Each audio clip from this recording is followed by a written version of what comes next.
Hello and welcome to a very interesting edition of CNBC-TV18 Conversations. My guest is Peter Koerte. He is the Chief Technology Officer and Chief Strategy Officer for Siemens. Now, Peter over the years has been recognized as a thought leader in the entire gamut of digitalization, artificial intelligence, and decarbonization. So we have a lot of questions for Peter. Thank you very much, Peter, for joining us. Well, thank you, Lotta, for having me. It's a great pleasure and honor, too. Well, for starters, what made headlines for Siemens India is this very big order that they got, over $3 billion order for making locomotives in India. If you can tell us, which are the other sectors that Siemens India is interested in India? For one, there is, as you mentioned, there is the whole railway industry and the electrification, which obviously is dearly needed. The second part is infrastructure, and it's about smart infrastructure. It's about buildings, grids, enabling the decarbonization of the economy. And the third one is all about the industrial sector. So really bringing green and competitive companies that are on a global scale that can expand the reach of India. Well, all those are needed for us, stopping emissions. But I was captivated by something that you all said in your Innovation Day, that you are into e-fuels. And if the internal combustion engine cars used e-fuels, then they don't really have to die away. They don't have to be replaced. Is that a very promising technology? So e-fuels is considered a bridging technology. So I think there's general consensus that if you take the entire energy generation from, let's say you do it through solar or wind, and then the distribution, conversion, and then finally usage, it's very inefficient if you use e-fuels, because it takes a huge amount of renewable energy to create e-fuels that are then burned in an industrial combustion engine. So the better idea is indeed actually just to ship those green electrons all the way directly to the car, into a battery, and then drive off. But we know this is not going to happen overnight. We know that cars, and in particular trucks, very important trucks, they're here to stay for decades. So therefore, it is a bridging technology for sure. Okay. It's a bridging technology, so we have to be prepared for electric vehicles. Yes, we have to. There isn't too much of a life for ICEs. There is not a life for ICEs. There's the conversation about hydrogen in particular for those applications where there's a long distance and for very heavy duty vehicles such as tractors, trucks, any kind of this size, that might actually have hydrogen as an energy source, but not so much the e-fuels, and for sure not the way we think about it today. Okay. Now, the other part of your presentation, which was very fascinating, was this digital twin. Yeah. Now, to what extent is it in vogue, for that matter, in Europe? And do you see a lot of Indian companies asking you to make a digital twin for their factories? Yes, we do see digital twins all over the place. So you can have them on a very small scale level, even on a molecule level, so that you can look at the compounds that form certain pharmaceutical products, right? So you can really look at small, micro, nano structures and take a look and do a simulation. Then you can build it for, let's say, a part or a machine. Then you can make it larger for factories, and you can make it even larger for entire city districts or even nature, coral reefs, that kind of nature. And the benefit always is that you can solve real-world problems in the digital world. Why? Because you can do it much faster. Because once you have digitalized the whole process, you understand nature, you can simulate, you can optimize, and then you can feed it back into the real world. But is it much in vogue in India? Are people asking you for yes, factories to be set up both with the digital twin? Increasingly more. We see this today more on the machine level, on the machine part level. We see this from the pharmaceutical industries. We see this from the semiconductor industry. They're very, very interested in it. Because the digital twin is in particular interesting for those industries that have huge expenditures in terms of capex, and that are under intense time pressure. So think about, you mentioned the EV vehicles, batteries. Batteries are really needed, yes, and you need to build them. And so digital twin can help really to accelerate and make them more efficient. Okay. Well, when you are approached by companies in India for digitalization, or for that matter, anywhere, they're not always asking you for a brownfield or for a greenfield factory. They have a brownfield factory. They want to digitalize some aspects.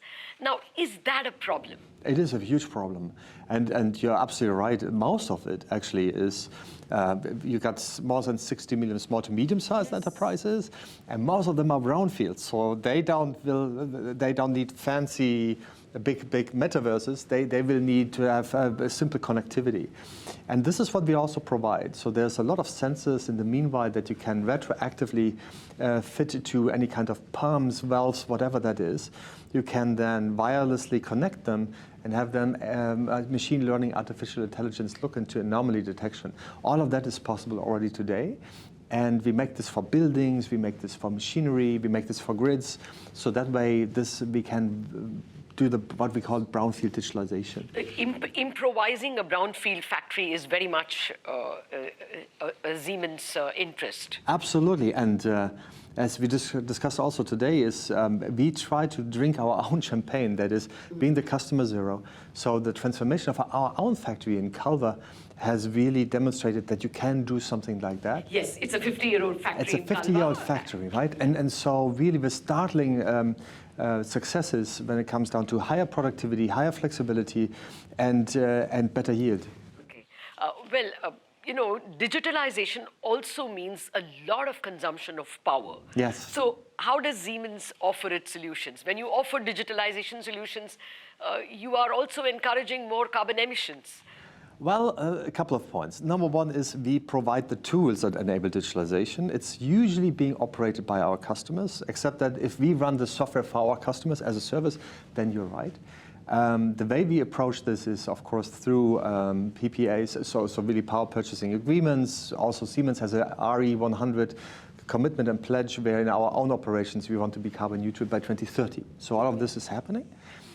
There are studies, though, and this is very interesting, the question is digitalization actually helping for decarbonization, or is it actually contributing to... They seem to be contradictory. They seem to be contradictory. Now, if you take the math, the studies, all the scholars would say, round about the ICT sector has about 4% of global greenhouse gas emissions. Mm-hmm. But because of the power that it has in terms of efficiency, productivity, everything that it can bring, it can contribute to 40% of greenhouse gas reduction. So if you take that, you would have a level of 1 to 10. Yes, you need to look at net and cross, but I think the net benefits are purely there. Okay. Well, let me come back to this digital twin and the state-of-the-art factories that Siemens helps to set up. It would be expensive. Do you think that with the coming of these kinds of state-of-the-art factories, the small and medium enterprises in countries like India could get left behind? Yeah. Is it likely to create a bigger dichotomy between the big and the small? So the way I think about this is actually not size. I think it's more what you mentioned earlier, is about greenfield and brownfield. And let me give you an example. We are working with a lot of startups that use those digital tools from the very, very beginning. And the way we provide them to them is through software as a service. In other words, you don't need to have your own IT administrator. You don't need to have all the competencies how to install it. You don't need to have your data centers and so on. So you just plug into it and you consume it from the cloud usually. So we really make it very simple. Then you have a subscription, which means you only pay as you go, as you use, right? So therefore it makes it very predictable. As a matter of fact, in particular for startup, it's great because they don't have cash at all. So for them, preservation of cash is huge. So in that sense, the SaaS model is beautiful. It works for them beautifully. So the digital twin is not necessarily just for the big guys. It is also in particular for smaller to medium-sized enterprises.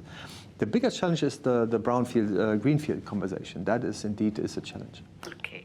Now, coming back to decarbonization, it appears to have got a back seat after the Ukraine war. I mean, people just went back to coal because that was the emergency, and fuel and gas, oil and gas were both scarce. Do you think that that trend is going to continue? That people will pay less attention because of the emergency? Did it push back the decarbonization in a big way? So numbers would suggest that for sure the dynamic has slowed down a little bit. On the other hand, though, if you look at all the large companies around the world, all of them have some shape or form of a target to become carbon neutral sooner or later, the majority being 2030. Now, the trick is 2030 looks far away. But in industry, in an industrial setting, usually your investment cycles are at least 5 years. So think about it. So you're almost there. You have to act today in order to make this work. And in Europe, in particular, in other geographies, you have a lot of carbon taxes. And these carbon taxes, I can tell you, they will increase and increase the closer we get to 2030. So the pressure will rise. And I believe those will win that act already now, because it's going to get more expensive as we get closer to 2030. Okay.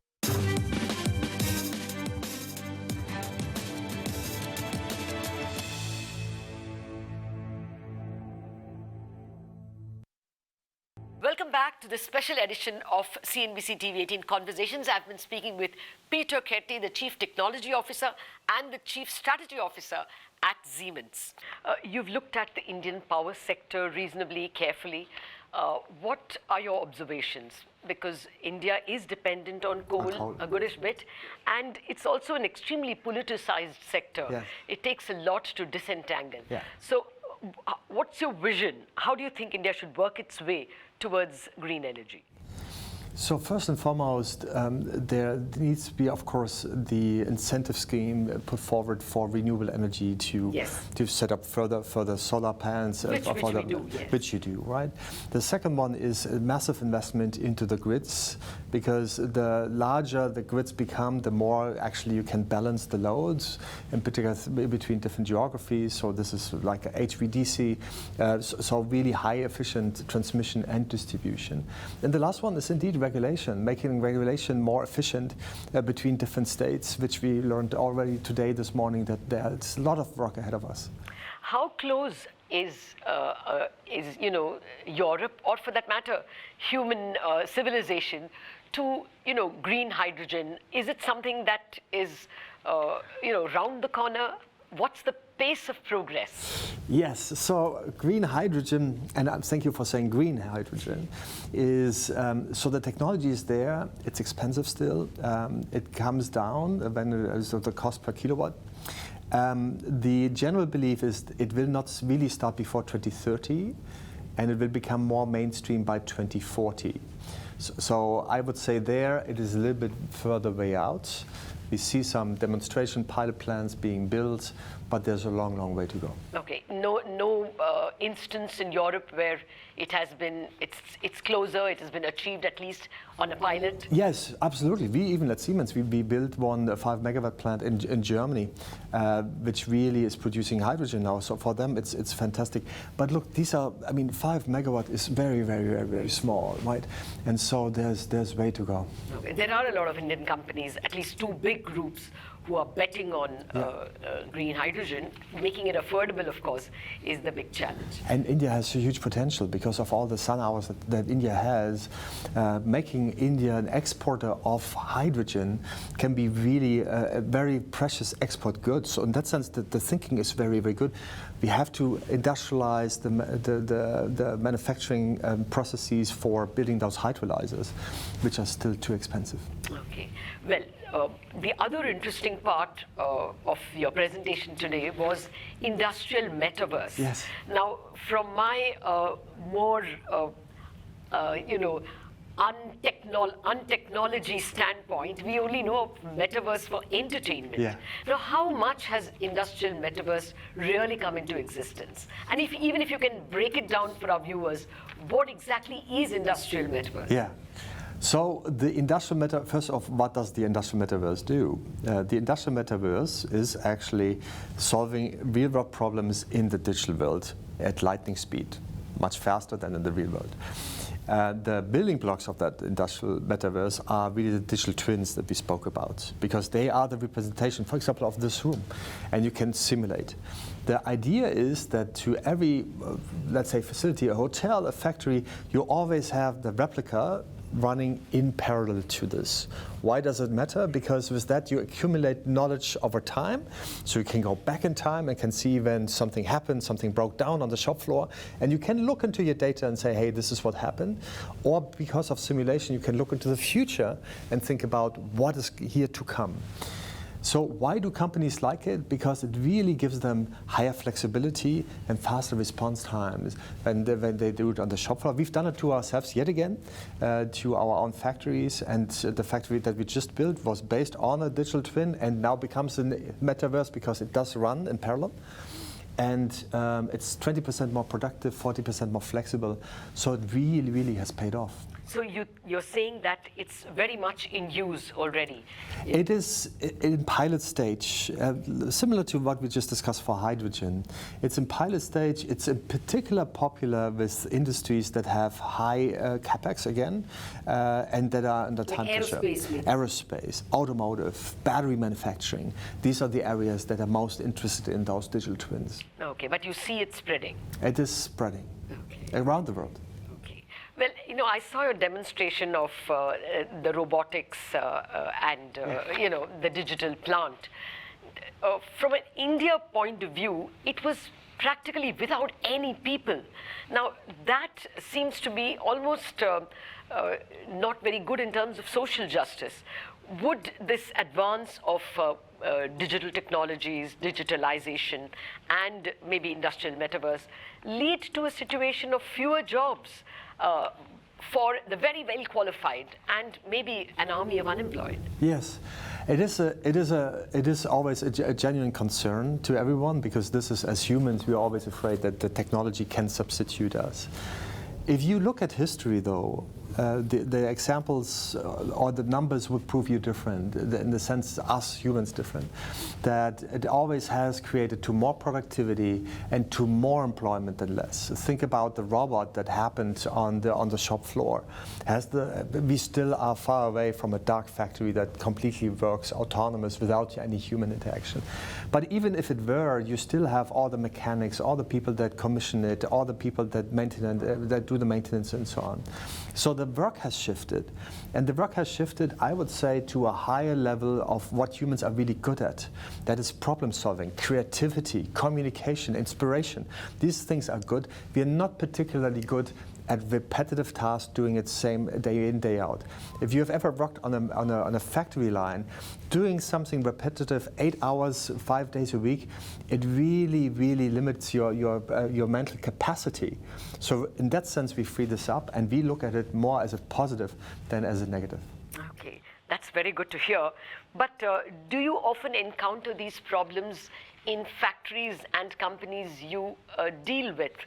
That the workforce is aging, you have brought in state-of-the-art digital technologies, and the workforce is not able to cope, so there is the resistance.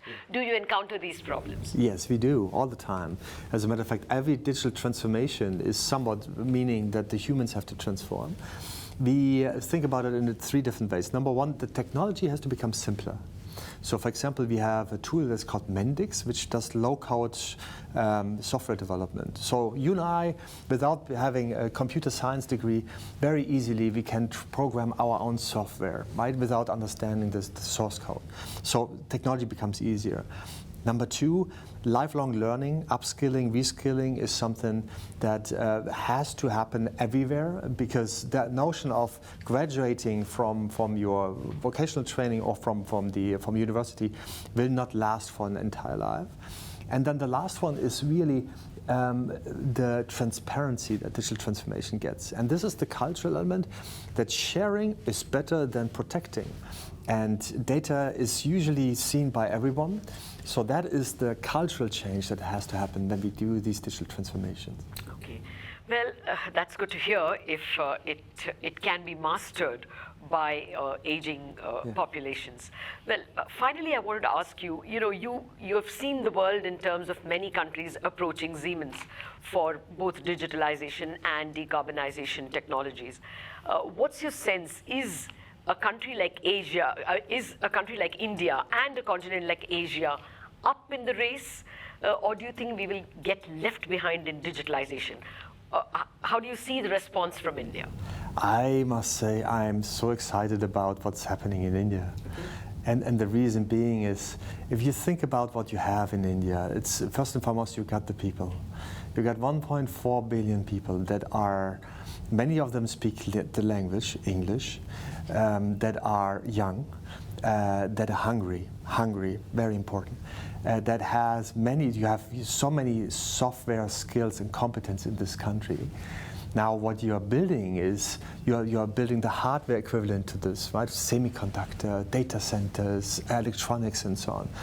So you all have it in your own hands. So when I look about India, absolutely you have that right to win, you have the capabilities, and I think also with all the regulations coming, all the incentive schemes that are coming, they are definitely going in the right direction. So I see a very, very bright future for India. Very good to hear that. And on that note, thank you very much, Peter Koerte, for joining us and for taking us through all the cutting-edge things that are happening in the world of digitalization, decarbonization, digital twins, and what excited me most, industrial metaverse. Thank you very much for this conversation. Thank you, Lata. Thank you very much.